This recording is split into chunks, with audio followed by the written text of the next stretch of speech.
Mei 13, 2025 katika hotuba yake ya kwanza rasmi kwa mabalozi kutoka mataifa mbalimbali, wanadiplomasia wa Vatican, Papa Leo wa 14 alieleza kuwa msimamo wa kuwa na familia inapaswa kujengwa juu ya muungano thabiti kati ya mwanaume na mwanamke.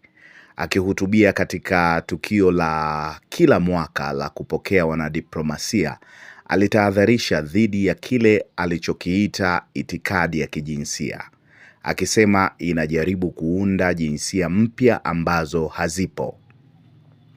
Papa Leo wa 14 alikumbushia uzoefu wake akiwa askofu nchini Peru mwaka 2016 alipokosoa mtaala wa elimu ya kijinsia mashuleni kwa madai ya kuwa unawachanganya watoto kuhusu jinsia yao.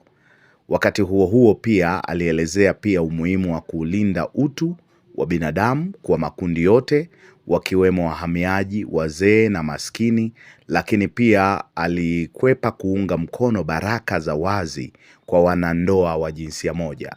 Msimamo wake umeibua maoni tofauti, hasa kutoka kwa wanaharakati wa LGBTQ+ waliotarajia msimamo wa kirafiki zaidi kama ule wa mtangulizi wake Papa Francis. Hii ni Promova TV.